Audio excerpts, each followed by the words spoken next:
Hello friends, তোমরা সবাই কেমন আছো? আশা করছি যে সবাই ভালো হবে, ভালোও থাকো। আগে সর্বপ্রথম সবাইকে জানাই অনেকটাই ধন্যবাদ, অসংখ্য ধন্যবাদ যে আমার প্রথম ফার্স্ট ব্লগ যেটা আমি আপলোড করেছিলাম ফেসবুক পেজে রাসেল সিএ ব্লগে বা ইউটিউবে করেছিলাম, ফেসবুকে এতটা সাপোর্ট দেওয়ার জন্য অনেকটাই ধন্যবাদ। প্রথম আমাদের ডেস্টিনেশন ছিল ভূতনি ব্রিজ, আমরা আবার একটা নতুন ব্লগ নিয়ে এসেছি, নতুন ব্লগের জন্য বেরোচ্ছি। আজকে ডেস্টিনেশন আছে আমাদের কোথায়? মহানগরের মাদিয়া ব্রিজ। ঠিক আছে, তাহলে আমরা মাদিয়া ব্রিজ আজকে যাবো। তাহলে সবাই অবশ্যই ভিডিওটা পুরোটাই দেখো। পুরো ব্লগ, পুরো রাস্তা কীভাবে যাওয়া হয়, মাদিয়া ব্রিজটা কেমন আছে, সমস্ত কিছু তোমরা এই ভিডিওর মধ্যে দেখতে পাবে, পুরো রাস্তা দেখতে পাবে। আর ভিডিও ভালো লাগলে অবশ্যই শেয়ার, লাইক, কমেন্ট সমস্ত কিছু ভালো করে দিও। ঠিক আছে, চলো যাওয়া যায় তাহলে।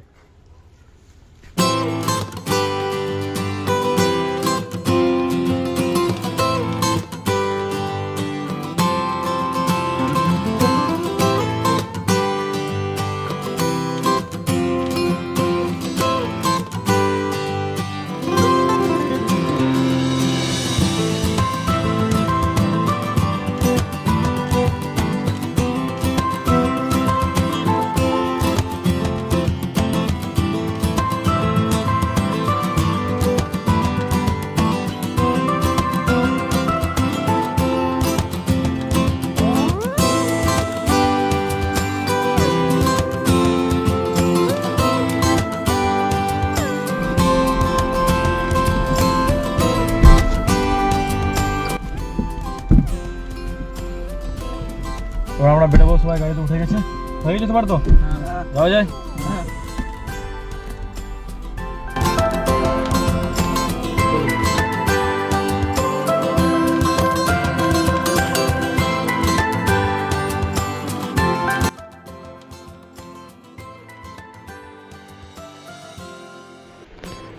এই রাস্তার পরিচয় তো আমি আগের ভিডিওতেই বলে দিয়েছিলাম, যেটা এনায়তপুর কবরস্থানের রাস্তা। এটা দিয়ে আমরা বাম সাইডে গেছিলাম মানিক চকে, আমরা ডান সাইড দিয়ে যাব শোভানগরের মাদিয়া ব্রিজ।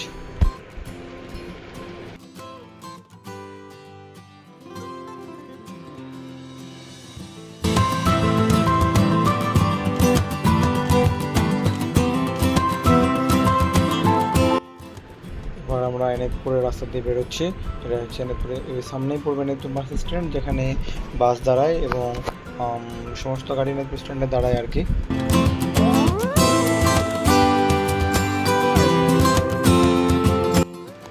স্ট্যান্ডের একটু সামনেই রয়েছে বাম সাইডে দেখতে গেলে এনায়তপুর ইউকো ব্যাংক এবং এনায়তপুর গ্রাম পঞ্চায়েত রয়েছে, এবং তার ঠিক একটু আর সামনে ডান দিকে এনায়তপুর হাই স্কুল, আমাদের এনায়তপুরের হাই স্কুলটা রয়েছে। এটা হচ্ছে গ্রাম পঞ্চায়েত ইউকো ব্যাংক। আর এটা দেখো সামনে ডান দিকে আছে এনায়তপুর হাই স্কুল। এই সোজা রাস্তা চলে যায় আমাদের এই মেন রাস্তাটা শোভানগর হয়ে মিল্কি হয়ে মালদার দিকে। আমাদের গন্তব্যস্থল হচ্ছে শোভানগরের মাদিয়া ব্রিজ। তাহলে দেখো এই স্ট্যান্ড এনায়তপুর পার হওয়ার পরে আছে ধরমপুর স্ট্যান্ড। এই হচ্ছে ধরমপুর স্ট্যান্ড। এর ডান সাইডে বাজার বসে, এই ডান দিকে একটা রাস্তা রয়েছে, এই রাস্তাতে ডান দিকে এনায়তপুর সকালে প্রত্যেক দিন সকালে বাজার সবজি বাজার, এখানে সবজি মাছ মাংস সবই পাওয়া যায়। বাম সাইডে এই রাস্তাটা চলে গেল শহীদপুর সাহেবনগর, এটা এদিকে একটা গ্রাম রয়েছে, সেই গ্রামের রাস্তা আছে। আর একটু সামনে গিয়ে বাম সাইডে স্টেট ব্যাংকের এটিএম আছে, এই জায়গাটা বাম সাইডে এটিএম আছে। এখান থেকে প্রয়োজনে টাকা তোলা যায়, যে টাকা তুলতে টাকা যদি প্রয়োজন হয় ধরমপুর স্ট্যান্ডে, তাহলে ধরমপুর স্ট্যান্ডে এটিএম রয়েছে, এটিএম টাকা তুলতে পারো। আমরা সেই ধরমপুর পেরিয়ে এবার বেরিয়ে গেলাম আরও সামনে। ধরমপুরে একটা পেট্রোল পাম্প ছিল, বর্তমানে তো বন্ধ রয়েছে। ডান সাইডে এই পেট্রোল পাম্পটা আছে, এই পেট্রোল পাম্পটা বর্তমানে বন্ধ হয়েছে, কিন্তু আগে এখান থেকে বেশিরভাগ মানুষ ধরমপুর পেট্রোল পড়তো।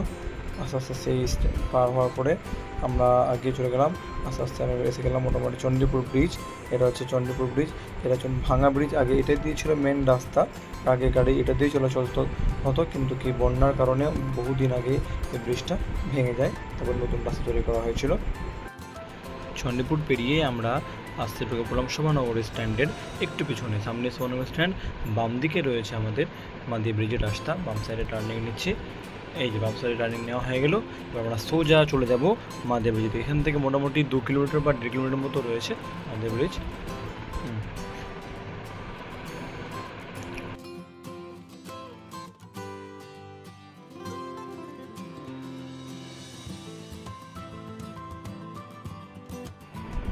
মাদিয়া ব্রিজ রাস্তা যাওয়ার পথে আমরা সামনে দেখতে পাবো পেট্রোল পাম্প। একটা পেট্রোল পাম্প রয়েছে, শোভানগর পেট্রোল পাম্প নামে সবাই চেনে। এখানে পেট্রোল ডিজেল দুটোই পাওয়া যায়। বাম সাইডে রয়েছে এটাও, এই দেখো এটা হচ্ছে শোভানগর পেট্রোল পাম্প। তারই সামনে এবার আমরা পেয়ে যাবো একটা বিএড কলেজ রয়েছে ডান সাইডে, অভিমন্যু কলেজ নামে সবাই চেনে। কলেজ পেরিয়ে এবার আমরা ব্রিজের মোটামুটি কাছাকাছি এসেই গেছি। এই দেখো মাদিয়া ব্রিজ।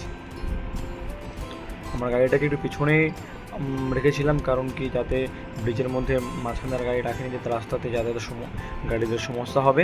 আমরা পেছনে একটু গাড়ি রেখে দিয়েছিলাম। এবার তোমার গাড়ি থেকে নামলাম, এবার তোমাকে দেখাবো পুরোটা মাদিয়া ব্রিজের সম্পূর্ণ ভিউ।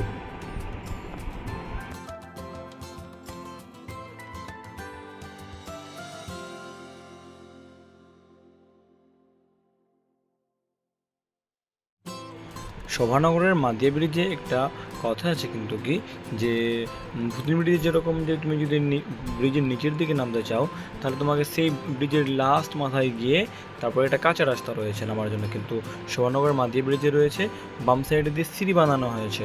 তুমি সিঁড়ি দিয়ে নেমে ওখানে সামনে নদীর দিকেও যেতে পারো, ব্রিজের নিচেও যেতে পারো। এখানে থেকে অনেকগুলো মেয়েগুলো রয়েছে যারা হয়তো ভিডিও বা ফটোশ্যুট করছে।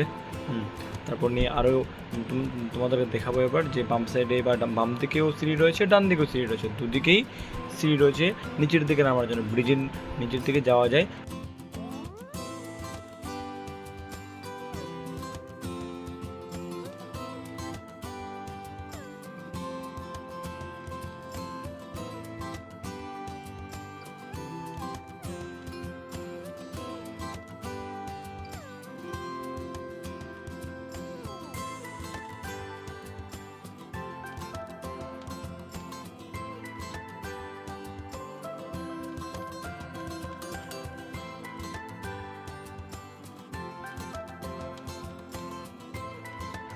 ব্রিজের নিচের দিকে যে নদী রয়েছে, সে নদীতে কয়েকজন লোক মাছ ধরছে মনে।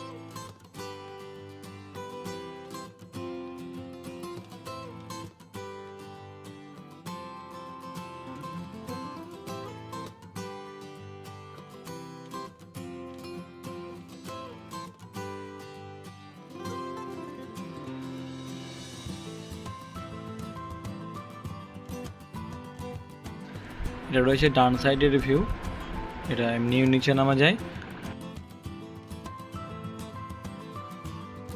তবে সামনেই রয়েছে সিঁড়ি, রিস্ক নেওয়ার দরকার নেই, সামনে সিঁড়ি দিয়েও নামা যায় আরামসে। এই দেখো একজন নামছে সিঁড়ি দিয়ে, দুজন সিঁড়িতে বসে আছে। আমি ওইটা সিঁড়ি দিয়ে নামলাম, নিচের দিকে যাই একটু দেখি কীরকম কী ভিউস আছে।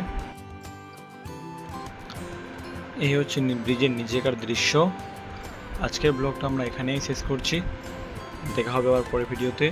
ভালো লাগলে অবশ্যই ভিডিওটাকে লাইক কমেন্ট শেয়ার করে দিও এবং পেজটাকে ফলো করতে ভুলিও না। আর যদি ইউটিউবে দেখছো তাহলে চ্যানেলটাকে অবশ্যই সাবস্ক্রাইব করে রাখো।